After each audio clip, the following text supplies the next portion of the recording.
The African Union ambassador to the US weighs in on President Donald Trump's alleged derogatory remarks as diplomats grapple with the fallout. A race against time. Cape Town, South Africa could run out of water in the next 90 days. We look at what's behind the crisis and what's at stake. And France wants Britain to pay more for border security in the migrant crisis around the northern port of Calais. Africa 54 starts right now.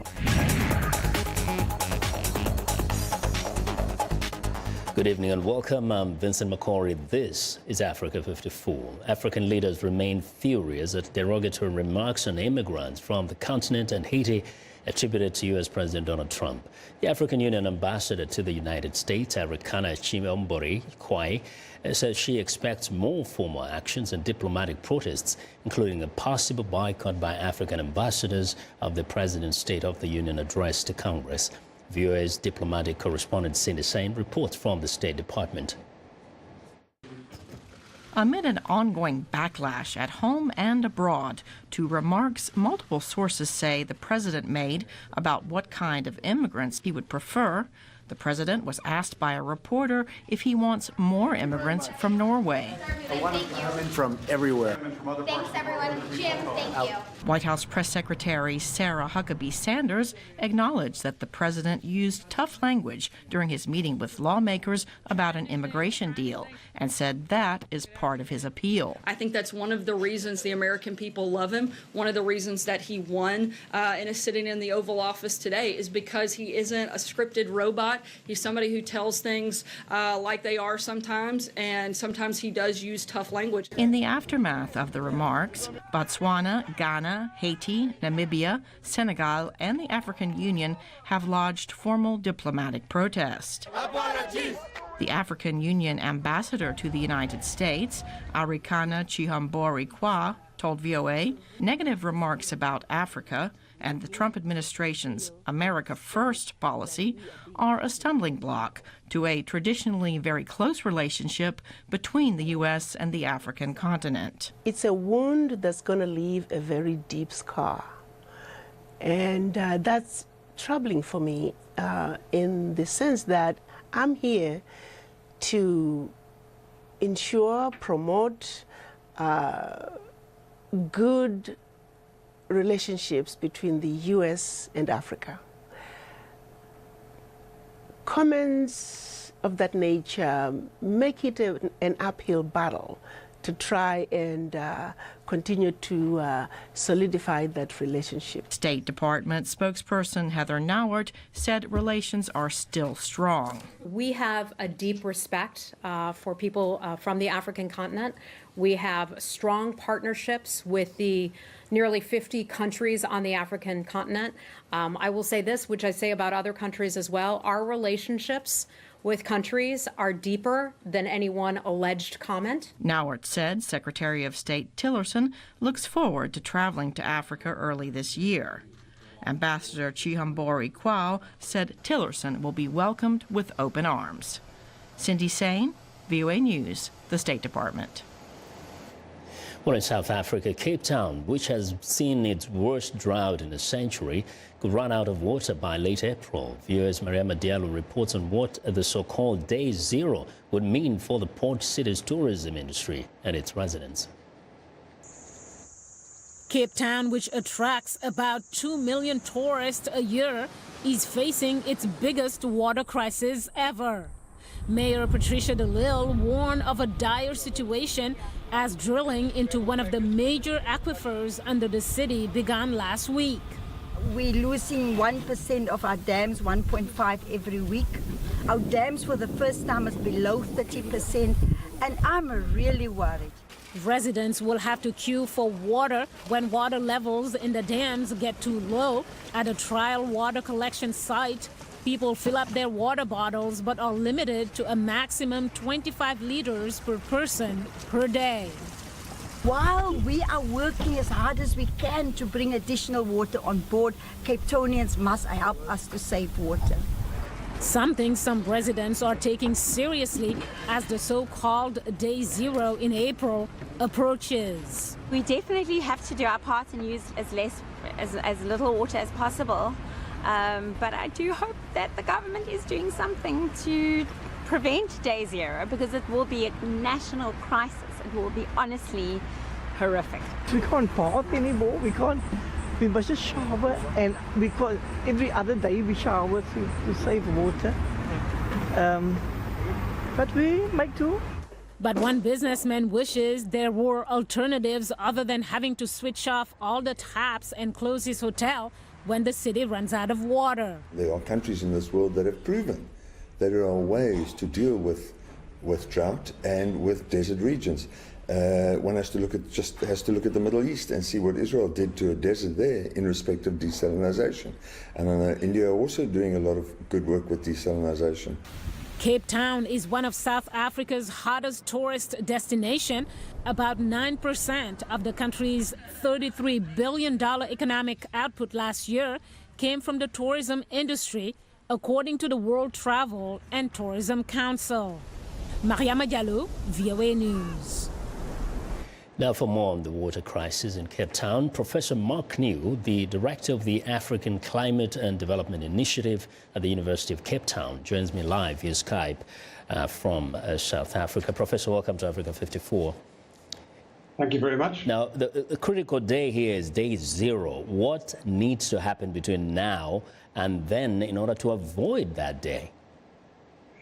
It's a very tricky problem because there isn't very much time before Day Zero is currently the 21st of April, so just a couple of months. And there's not very much that can be done in that time. What the city is doing is really trying to ration water use. So one of the options is actually to switch off water to certain neighborhoods for certain periods of the time, so that really forces water saving. So water saving is the one area, and then the other is trying to supplement the existing supply.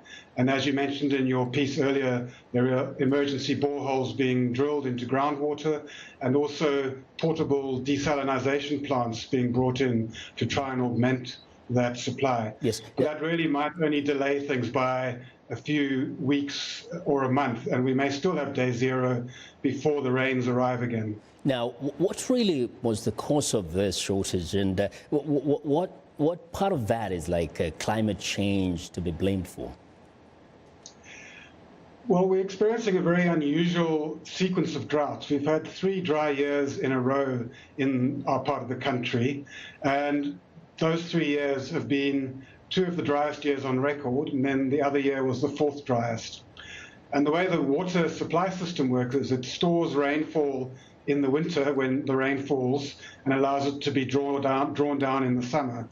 So we've had this situation of each winter not enough rain falling, and so the reservoirs don't get replenished sufficiently.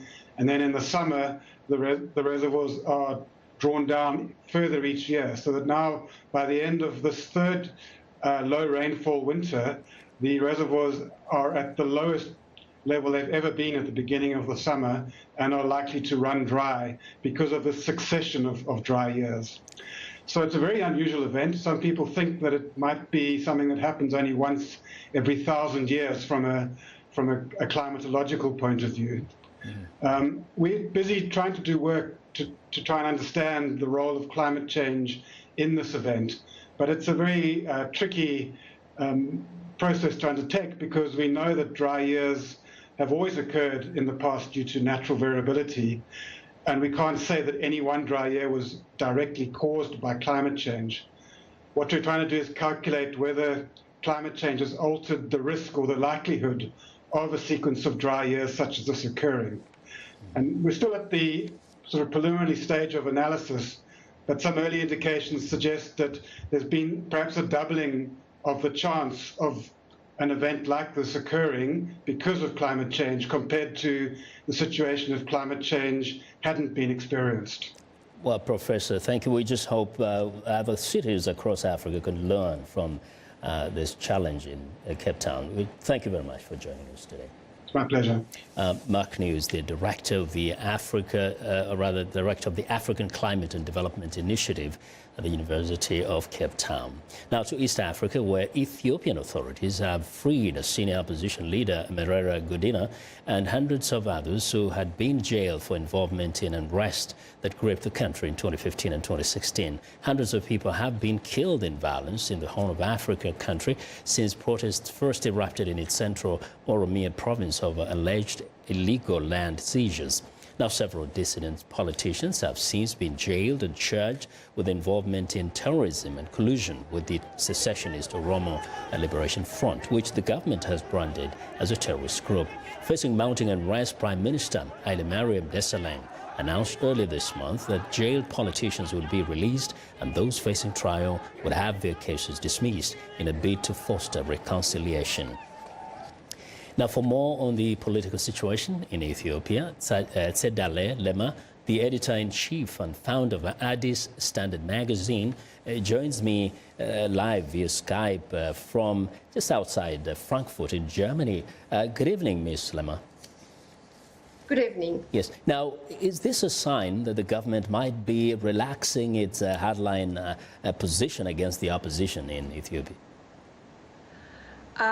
It is not a sign, nor is it a guarantee that the government is relaxing. It is a firm grip on the political space in Ethiopia. However, it's a sign that the government understood finally that unless it shows some symbolic gestures like this, the situation is uncontainable. The political situation is not something that they would like to wake up to. So, but that doesn't mean that it's a guarantee they will be relaxing the political grip that they have been holding for 27 years.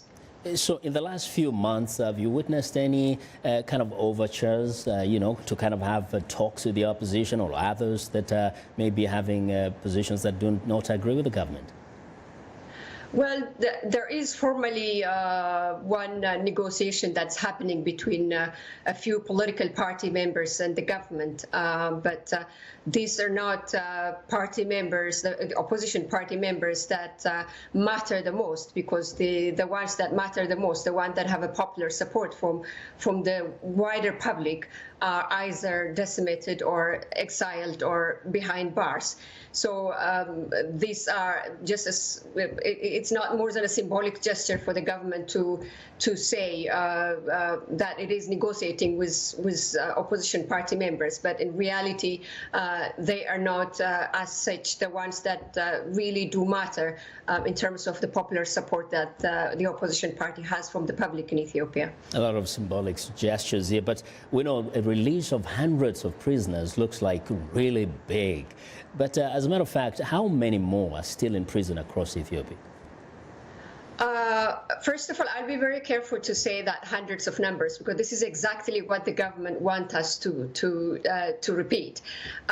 They're only releasing 115 from the federal prison, and the others are from regional states, whereby they can be released by the regional justice systems.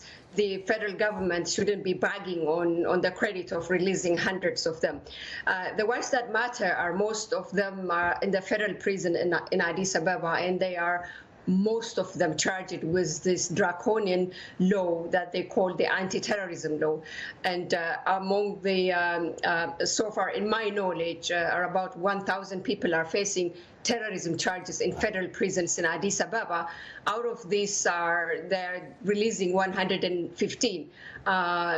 Some of them are yet not charged with, probably not with the anti-terrorism law. So there is that funny thing that the government is taking the credit for releasing hundreds of them, but more than 400 of them are from the regional prisons. All right, thank you. It looks like a drop in the ocean. We want to thank you very much for joining us today.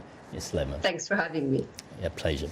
Well, Etsed Dalai Lama is the editor-in-chief and founder of Addis Standard magazine. She joined me live via Skype from Germany. Now, France is set to demand that Britain pay more to deal with the ongoing migrant crisis around the northern port of Calais, the main gateway from the European mainland to the UK. Hundreds of migrants are living in dire conditions in makeshift camps around the French city. Following a visit to Calais on Tuesday, French President Emmanuel Macron is likely to raise the issue when he visits London later this week. Here's Henry Ridgewell with the report.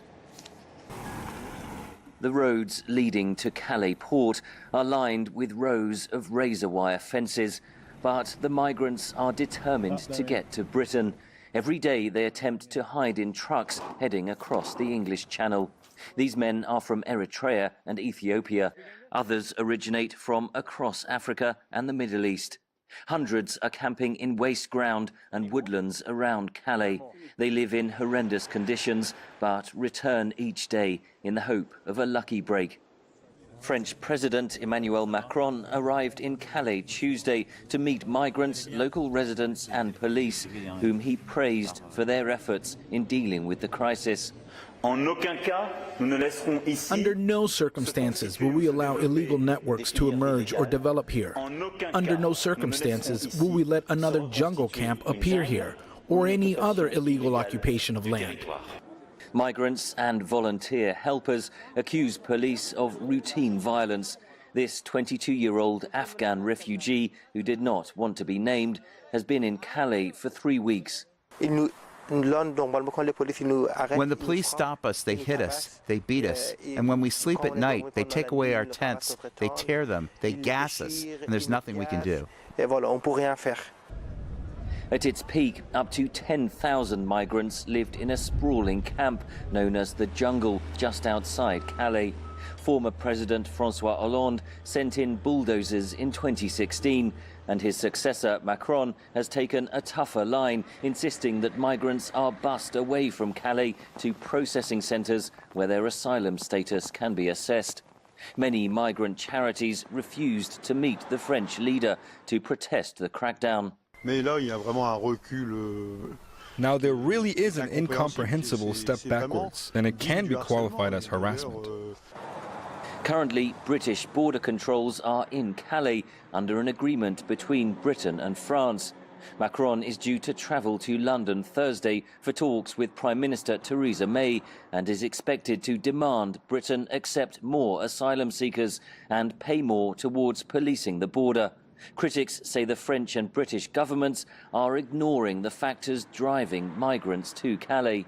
Particularly the fact that some people have family links in the UK, or they have other reasons behind their willingness to go to the UK. For example, they believe that there are more integration prospects, or they have language skills that would work better in the UK. But basically, Calais is a symptom, is an example of how the UK is shirking their responsibilities. Britain says it has a rigorous asylum process and insists that it is one of the biggest global donors to refugee aid programmes. Henry Ridgewell for VOA News, London.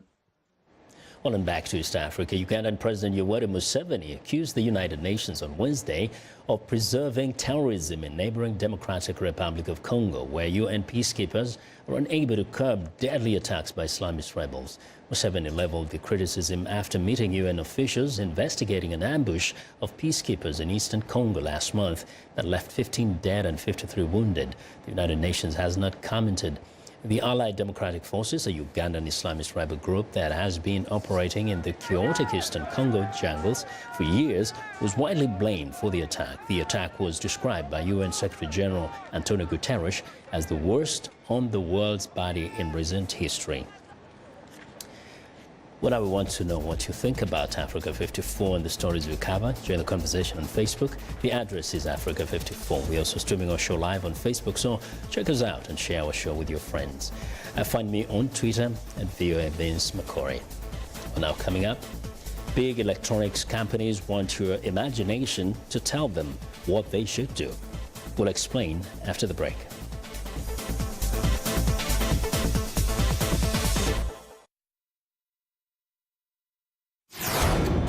This is BizBeat.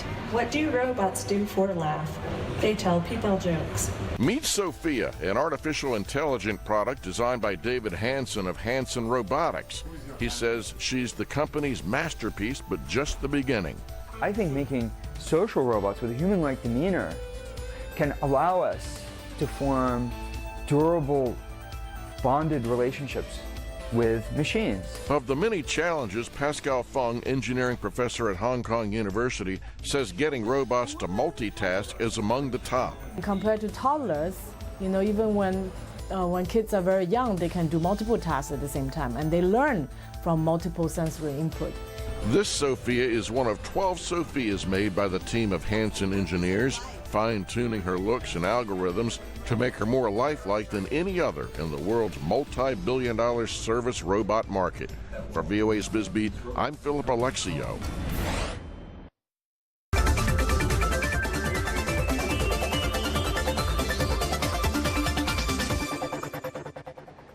Well, the world's biggest consumer electronics show in Las Vegas is over, but this year's battle for consumers and their wallets is only beginning.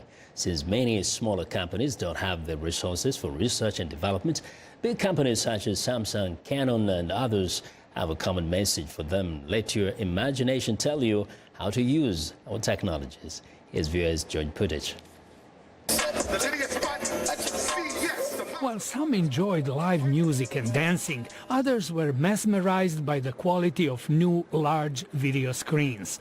Samsung's almost 4 meters diagonal TV, called The Wall, comprises microscopically small LEDs that emit their own light, so there's no backlight source.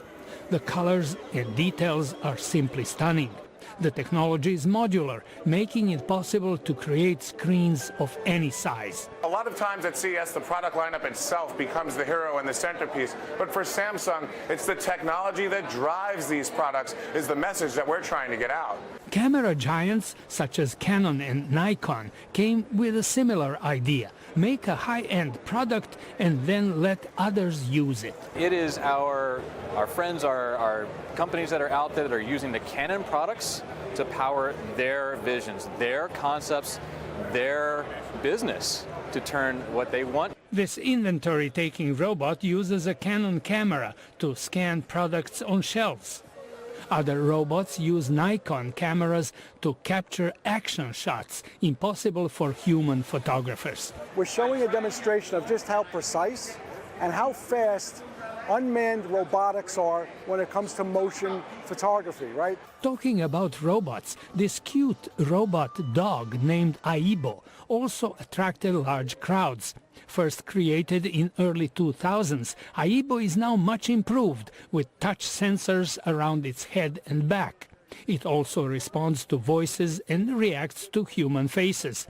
Humans very easily bond with him, even if they own a real dog. It's different feeling, Yeah, this is more safe for a child, and I think it's gonna be sad if he lost electricity or other if we don't update it.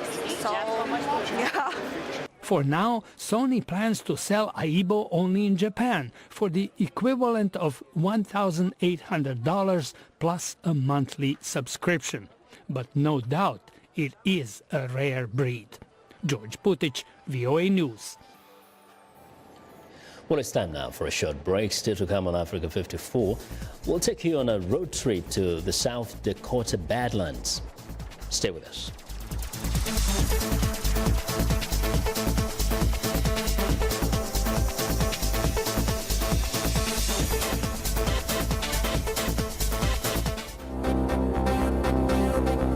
Nigeria, hundreds protest in Abuja for the release of Shiite Muslim leader Ibrahim Zakzaki in custody since 2015.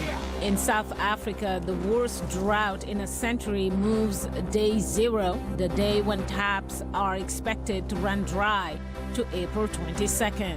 In the Democratic Republic of Congo, supporters of President Joseph Kabila rally in Kinshasa on the 17th anniversary of the death of his father and former president, Laurent Désiré Kabila. In Cameroon, Africa Mercy ship docks at the port of Douala and is expected to perform close to 4,000 free surgeries over a period of 10 months. We stay in Cameroon, where the envoy from the Confederation of African Football inspects the country's readiness for the next Africa Cup of Nations.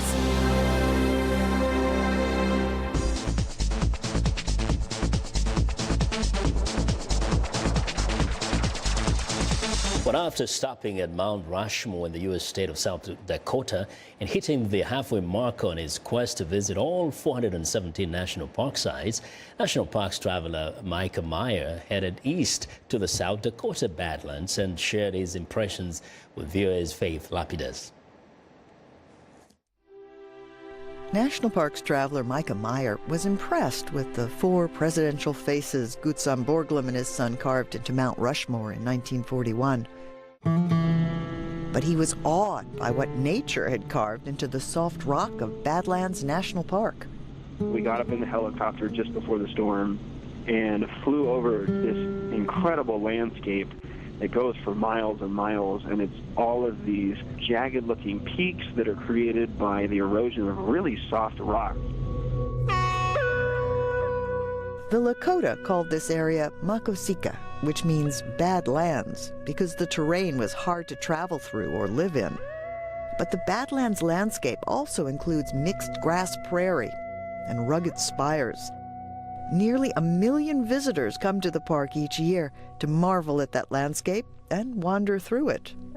Hiking along the Door Trail, you not only get an up-close look at the terrain you're walking on, but also an up-close look at these eroded landscapes. The erosion that created this landscape is continuing at the rapid rate of about 2.5 centimeters a year, and that can make for a challenging hike. Well, this is a bit of a rough trail, but that hard walk leads to an amazing view. The sedimentary rocks of the Badlands contain one of the world's largest and most complete collection of mammal fossils. But there are dozens of mammal species still wandering the park today. Check out this dude walking down the middle of the road. A storm came through while Micah was in the park and left behind the promise of a brighter day. Y'all, I can't even capture this rainbow on one camera shot.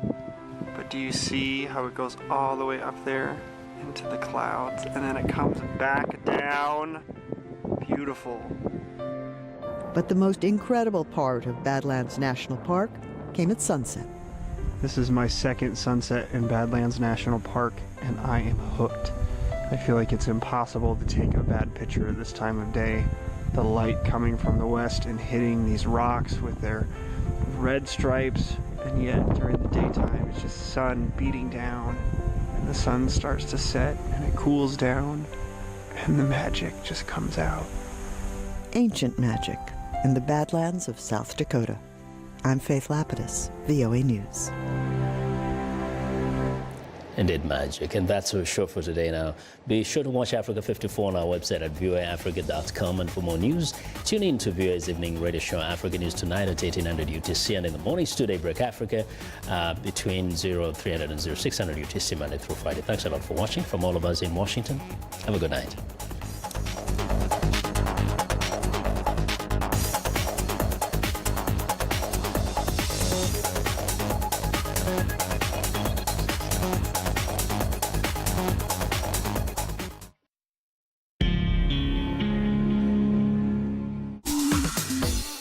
Welcome to English in a Minute.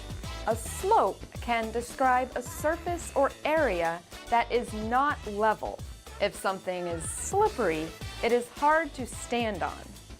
Slippery slope. It sounds as if Jonathan and Anna will fall down. So, Jake came into the office late again. He told me he has been drinking every night this week.